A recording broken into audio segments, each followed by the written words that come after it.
नमस्कार दोस्तों, मैं हिमांशु त्यागी आपके अपने YouTube चैनल फोकस इंस्टीट्यूट में आपका हार्दिक स्वागत करता हूं।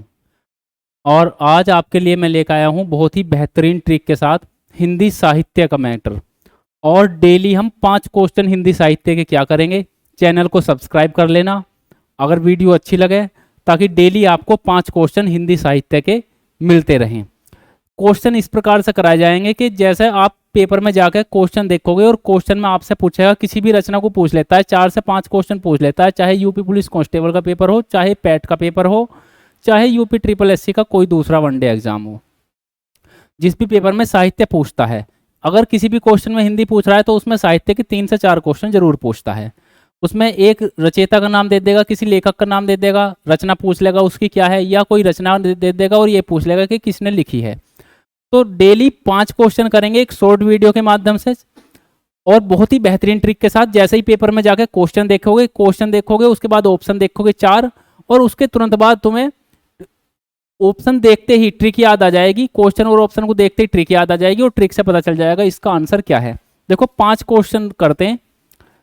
क्वेश्चन क्या है हमारा? पहला क्वेश्चन है कि सरस्वती पत्रिका, सरस्वती जो एक रचना है ये क्या है? एक पत्रिका है।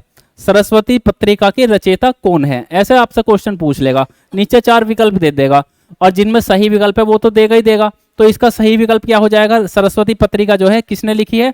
तो सरस्वती पत्रिका लिखी है भैया महावीर प्रसाद द्विवेदी जी ने। महावीर प्रसाद द्विवेदी।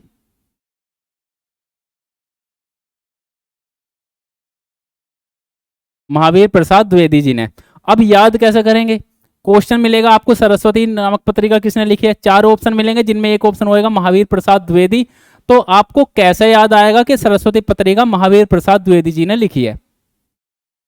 देखो जो सरस्वती होती हैं, तो आपने सरस्वती जो देवी हैं उनके अलग अलग सीनरियां देखी होंगी, कैलेंडर देखे होंगे या सीरियल में देखा होगा। उनके हाथ में एक तो वीणा रहता है और एक वेद रहते हैं। 4 वेद उनके हाथ में होते हैं। अगर कोई इंसान उन 4 वेदों को पढ़ लेगा, सरस्वती से एकदम आपके माइंड में क्या आएगा? 4 वेद। और अगर कोई व्यक्ति उन 4 वेदों को पढ़ लेगा तो क्या बन जाएगा? उन चारों वेदों में इतना ज्ञान है कि महान वीर बन जाएगा। ऐसे एक ट्रिक तुम्हारे माइंड में आ जाएगी।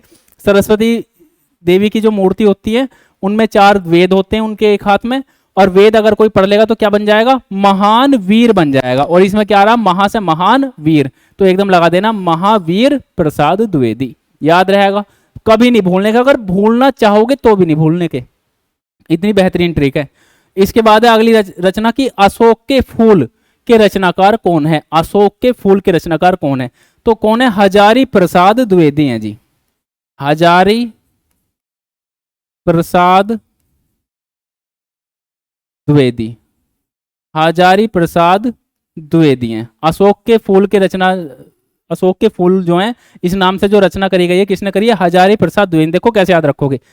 जैसे ही पेपर में आप देखोगे अशोक के फूल की रचना किसने करी है, और 4 ऑप्शन मिलेंगे जिनमें एक ऑप्शन मिलेगा हजारी प्रसाद द्विवेदी का। तो कैसे याद आएगा हमारे एकदम? देखो अशोक के फूल, आपने विभिन्न प्रकार के फूल देखे होंगे। गेंदे के फूल देखे होंगे, गुलाब के फूल देखे होंगे, सूरजमुखी के फूल देखे होंगे, कुमुदनी के फूल देखे होंगे और विभिन्न प्रकार के फूल देखे होंगे। लेकिन क्या कभी अशोक के फूल देखे हैं? अशोक का जो पेड़ होता है उसके फूल कभी नहीं देखे। और जो चीज कभी नहीं देखी, जो चीज बहुत ही मुश्किल से मिलती है, वो क्या होती है? बहुत कॉस्टली होती है। और ये जितने भी फूल हैं ये किस में मिलते हैं?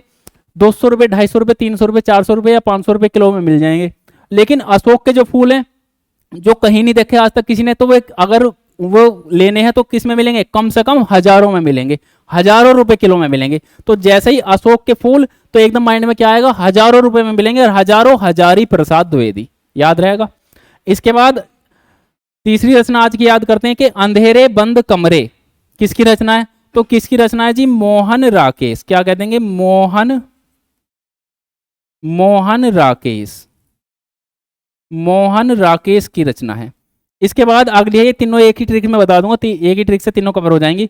आषाढ़ का एक दिन, ये भी किसकी है? मोहन राकेश की रचना है। किसकी है? मोहन राकेश की रचना है। और इसके बाद है लहरों के राजहंस, ये भी किसकी है? मोहन राकेश की है। ये भी किसकी है? मोहन राकेश की रचना है। अब देखो याद कैसे करेंगे। एक ट्रिक सुन लेना, तीनों रचनाएं एकदम एक ही ट्रिक में याद हो जाएंगी।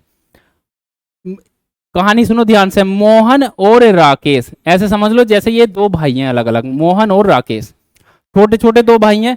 और गर्मियों में जब छुट्टी पड़ जाती है स्कूलों की, तो ये दोनों अंधेरे बंद कमरे में शाम के समय क्या कर रहे हैं, छुपम छुपाई खेल रहे हैं। अंधेरे बंद कमरे में ये छुपम छुपाई खेल रहे हैं। और आषाढ़ का एक दिन, आषाढ़ के समय में क्या होती है, गर्मी। अब ऐसा मान लो आषाढ़ का एक दिन है और क्या पड़ रही है, बहुत ज्यादा गर्मी पड़ रही है।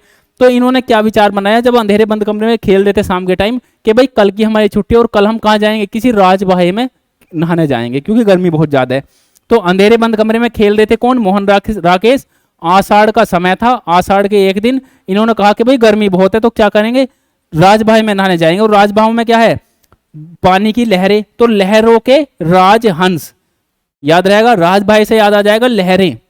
राजबाहे में क्या होती हैं, जिन्हें बम्बे बोल देते हैं, बम्बे में क्या होती हैं, लहरें होती हैं।